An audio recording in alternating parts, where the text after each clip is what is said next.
Good evening. Welcome to another night here on Spirit Connections. I'm Tiffany Rice, Spirit Medium. And I'm Stephanie Burke, Spirit Medium. And tonight we have a very special guest on. Obviously, they're not here with us unless you count the invisible person in the middle. But as always. Would you like to announce our guest? Yes.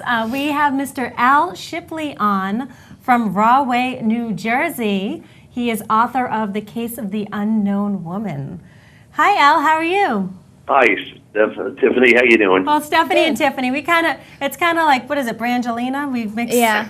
People mix us up all the time. They'll call me Tiff. They'll call her Steph. They'll say Stiff, Steph. Yeah. So it's okay. We answer to both. We're used to it. Yeah. Very good. So how are you? I'm doing fine, and I'm glad to be on your show tonight. We're happy to have you, and we're really excited to learn more. Just to start out, do you want to tell everybody a little bit about yourself? Yeah, sure. I'm a retired English teacher, high school English teacher, and I've written 4 books about local history. And The Case of the Unknown Woman is something I started in 2006, and it was published in 2010, and it was a great research work. You know, I had a lot of fun doing it because it's a great story. What prompted you to write the story, and could you tell us a little bit about the story as well? Sure. I had heard about the story when I was a young kid, and it just stuck in my head as being a very curious tale about a woman who was murdered in 1887, and no one ever found out who killed her. No one ever found a motive, and more strangely, nobody ever found out who she was. So, I was just going to say, so how did you find out about the story? Was it something that you heard of? Maybe you thought it could have been an urban legend? Or, I mean, how did the story come about for you? In 1958, our city celebrated the centennial. And for some reason, someone wrote about a one-page account of this story. And most folks in Rahway, especially the seniors at that time, they all knew the story because it was, you know, a popular story not only in the area but across the country. Some say it was the most curious, mysterious murder of the late 1800s anywhere. Where did this actually take place? Well, it took place in Rahway, which is a city about 20 miles west of New York City. Okay. And we're right on the railroad, when I think that had a lot to do with making this story spread. So I understand, because it's right on the railway. So now can you tell us, we understand that it happened March 25th, 1887. Yes. So what were the events leading up to this, and what was the significance of her murder? Well, she was murdered on a Friday evening. Her neck was cut from ear to ear. The girl was beaten pretty badly and pinned to the ground, and then her neck was slashed. 3 brothers found her the next morning. They were walking to work, and immediately they contacted the police, and the police chief came up, and never thinking it was going to be a problem of, you know, who the woman was. But as the first week went past, they soon realized that nobody could figure out who this was. She was laid out the next day after she was found, and some 2,000 people came past her coffin. And the following Saturday, there were 6,000 people who came past. Wow. And then on Easter Sunday, which was April the 10th, another 3,000 came past. Why so many people? Well, because it was an odd story. They had this woman who nobody could recognize, and anyone in the area, someone who they hadn't seen in a while, friend, somebody who worked for a relative, they came to see if this was the woman. And as the week went on, the story spread further, and by Sunday, there were people coming in from Atlanta, from Chicago, Boston, all over. So basically, she was unclaimed. She was unclaimed. That's right. So now, what are the theories do you have, or have you heard of the as theory to her murder? The theories that they came up with was one was that she was walking down this lonely road, 9:30 at night, and someone saw her and figured he might rob her or maybe rape her, and it went bad. And in his kind of panic mode, he killed her. That's one of the theories. Another one is that it was a man who wanted to get rid of his girlfriend or wife, and he took her into Rahway on the train, got off, brought her to this lonely spot, and murdered her. And then the third one is that it was just kind of a human demon.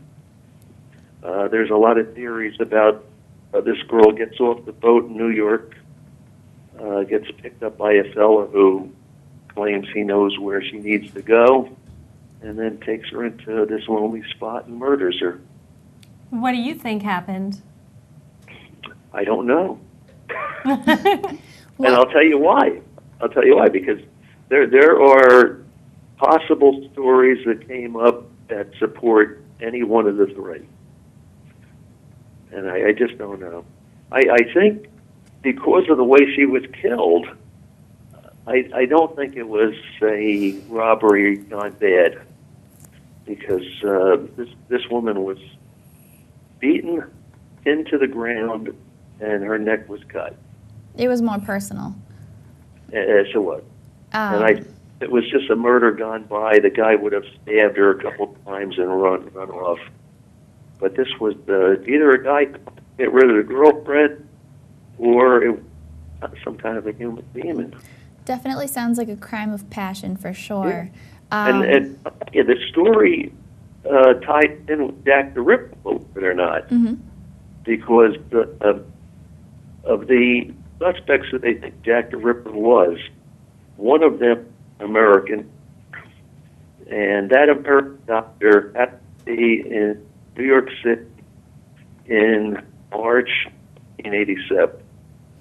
And after the murder, the police go after some other crime, the same guy. He hops a steamer and he goes over to London, and the London murder started in 1888, in the spring of '88. And his victims were killed very similarly to this woman. So they're and I don't, how that is, or I would put my mortgage, but it's an interesting tie-in. Absolutely. So, yeah. I mean, just like Steph says, it definitely sounds like there's some sort of crime of passion. There has to be answers. Since the book was published, you said it was published in 2006?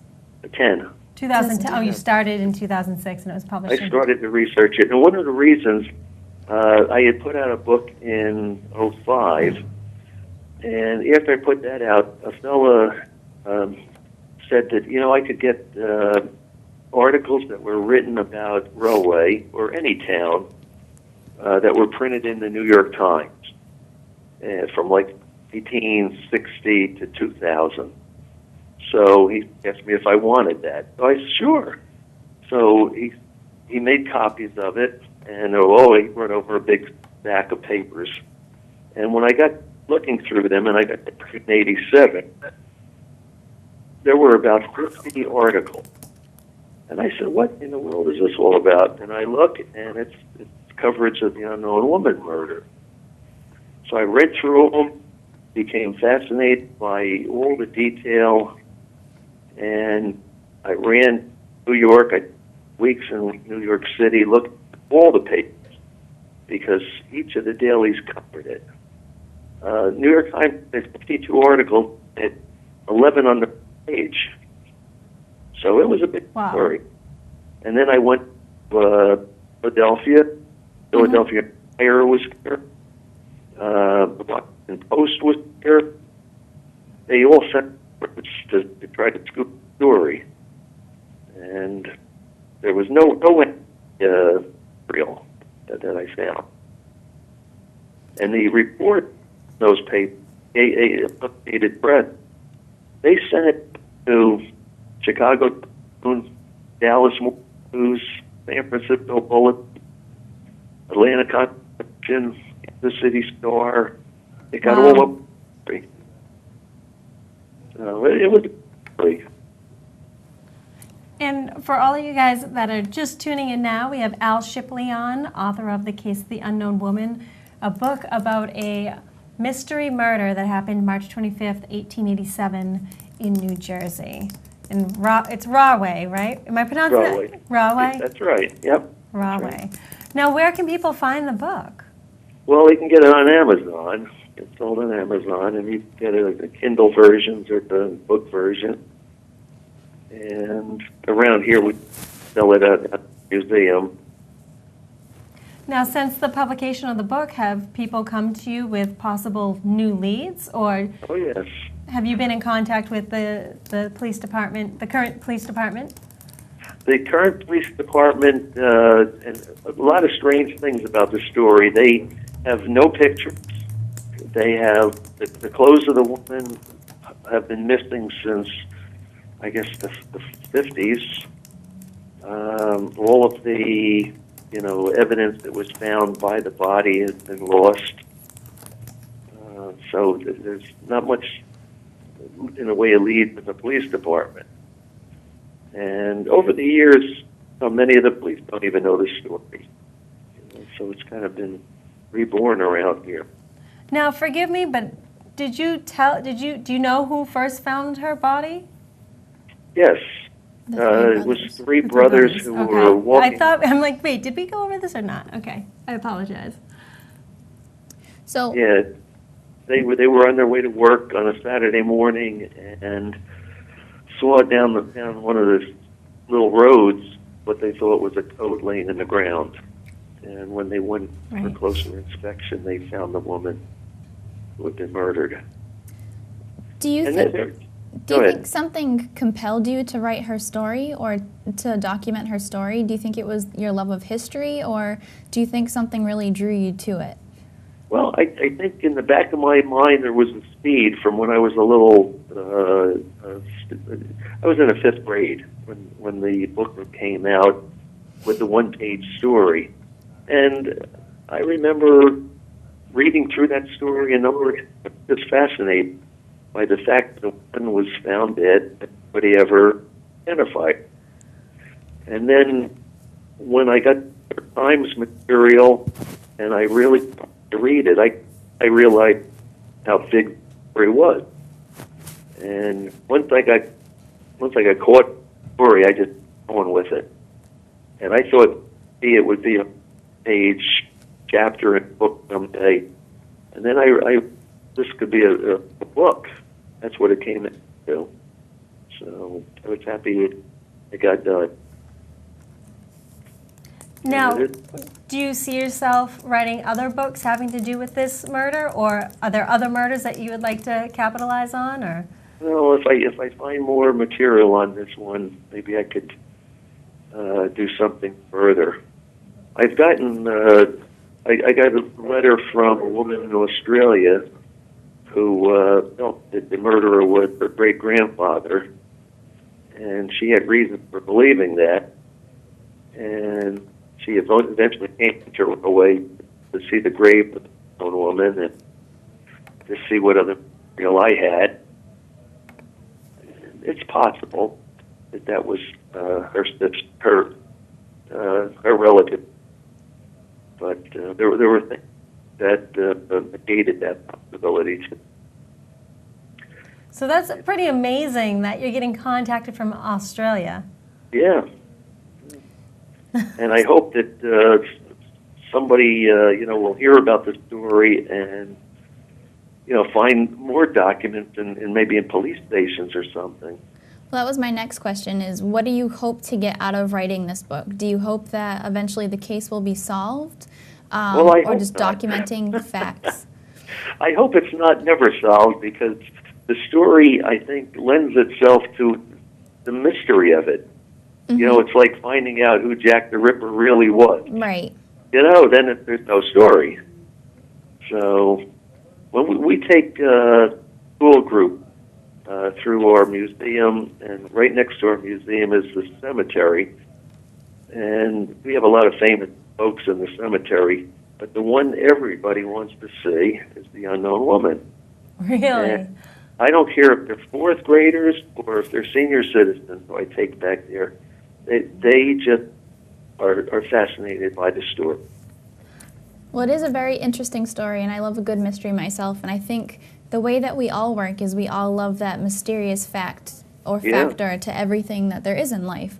Like us, we research the paranormal, and you know, there's always going to be a mystery to do with that. So have you ever considered, or has anyone ever considered bringing a psychic or a medium into the whole investigation? Oh, yes. Oh, yes. That's been brought up.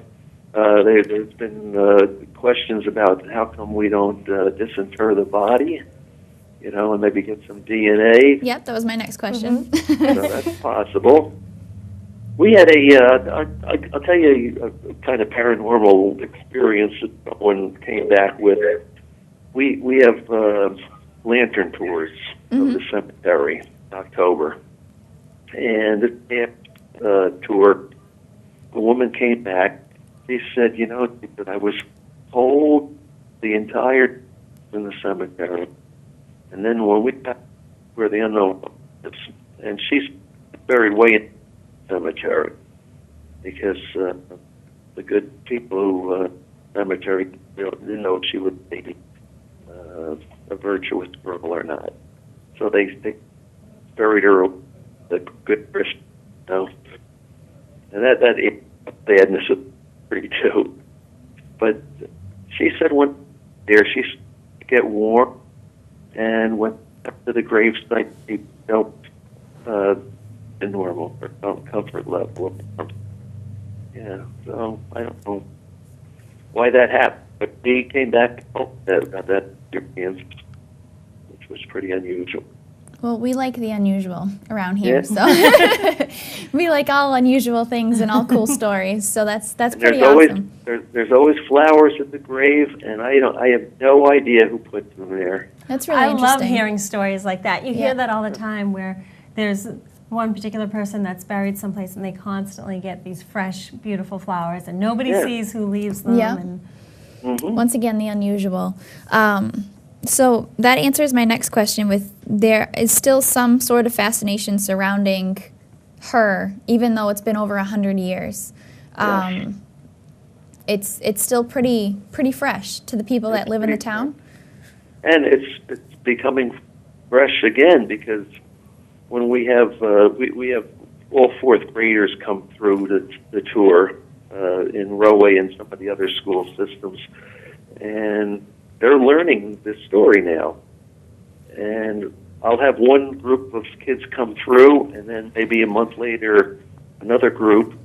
And the first thing that they ask me when we go into the cemetery, are we going to see the unknown woman? Very interesting. Because their friends talk about it. Can you tell us about the museum specifically? Sure. I'm the director of a hotel tavern museum that was built in 1795. That's really cool. Yeah. Yeah, so we have tours of the building, and then luckily we're next to the cemetery, so we take the kids into the cemetery. It's a nice little convenient walk. That's really cool. Yes, it is. It is. Show them the interesting and important people. Well, I give you a lot of credit. Any historian, anybody that takes part in a piece of history and, you know, furthering the education of especially like the young kids, because that's where it all starts. And I feel like it's just a necessity, and having them learn and appreciate what's going on, especially in their town. Right. Well, the beauty of research, I think, though, is that you can take just about anything in the cemetery and research it. and really get hung up on it, and and it becomes like a jigsaw puzzle after a while. Trying to piece together whatever facts you can. And the good thing is that you usually always find answers. There's always those facts somewhere. You just have to look hard enough for them. That's right. And the unusual part about this story was there's no ending. Right. So we're left thinking and speculating. And as I was writing the book, my wife will up and asked me, "How are you going to end this thing?" Because there's no ending. Right. And I figured out how to end it without giving away an ending, too. So right. I was happy with the ending, too. And I had one reader who called me who said they really enjoyed it, and they especially liked the ending because they were afraid that as they got near the end, that I would give them my feelings. And they really didn't want that to happen. So there's no solution at the end. So again, how can people find your book? Can you please repeat the title of the book and where they can find it? Because you know what? The holidays are coming up, and That's right. I know a lot of our viewers are very into mysteries, paranormal, and such. And I'm sure they would love to check out your book. Very good. The book title is The Case of the Unknown Woman. And if you just go onto Amazon, you can get it through Amazon. Now, are you going to be doing any book signings around your neck of the woods in New Jersey? Well, after the book came out, I did a lot of them, yes. And what I started doing was I get invited to libraries to give talks, for adult groups. Right, right. And after I gave one talk, the librarian would call another library up and say, this is a good show. And so I get 16 libraries in the area. Great. Yeah. So, you're going to have to come up here now. Yeah. You'll have to invite me up there. That's right. It's funny, for all of you guys at home, Al's very good friends with Bruce Tango from, we've had Bruce on the show a couple months ago, and Stephanie and I said the same thing to Bruce. We're like, we're going to have to get you up here. There's so many paranormal things in New England, but we love just spreading the word and getting our friends out there doing lectures and, And we love a good mystery. Yes. I would love to come up anytime. I personally grew up with the mystery of the Lizzie Borden murders. And that was a pretty big one, and that's still not solved. So, they're good stories, yeah. There's no end in sight for that one either. So, I don't know if Bruce told you, he was a student of mine, Oh, really? Yes, he did tell me. I don't know if I told you that. No, you didn't. Yeah. Bad co-host. Yes. Yes. In fact, I think Bruce holds the record of being the only student I ever had who I had for all 3 years of his high school experience. Because I started out with 10th graders, and then the next year I was given one 11th grade class, and who popped in but Bruce. And then my 3rd year I was given one senior class, and Bruce would happen to be in that one. That's really cool. It was meant to be. And now, so I hope now look at so many years later. Whenever he spells things right, Well, you're very well spoken. I feel like I'm on my best behavior with my speaking because I don't want to get in trouble. And Bruce comes to our museum in February for a 2-night show, and we have 50 guests because that's about all our museum can hold. And we sell out all the time. Amazing. Amazing. It was a great show. Yeah. Excellent. Well, we thank you, Al, for coming on the show. Oh, I've enjoyed being on it. I enjoyed hearing about the book. I know Steph and I have to check it out. Yes, definitely. Christmas is coming, so hopefully, knowing us, we'll get it for each other. There you go. Very good. So for those of you guys at home, check out Al Shipley's book, The Case of the Unknown Woman. You can get that on Amazon. And that's about it. Yes. So thank you so much for joining us. Hopefully we'll reconnect with you in the future. Thanks for inviting me. You're welcome. Okay, have a good night. You too. You too. Enjoy your holidays. Great show. Okay. Thank Bye-bye. you. Bye. All right. Bye-bye. Bye-bye. All right. All right. Well, that concludes our mini episode of Spirit Connections. Yes. So thank you so much for watching, guys. We'll be back next week. Yep, we should be back next week with a surprise guest. Yes, that's why I'm asking. I didn't know if I was revealing anything or not, but we're going to dress Warren up as a turkey. Shh, you weren't supposed to tell. Okay, sorry. All right, well, I'm bringing now that you cranberry know the sauce. surprise, only cranberry sauce, that's it? Just cranberry sauce, That's gelled. horrible. All I'm right, kidding, well, I'm we have to kidding. talk to her about that, so that means that our show is ending. So Yes. thank you so much, everybody, for watching tonight. We'll be back next week, and you know where to find us, as usual. Have a good night. Bye. Bye.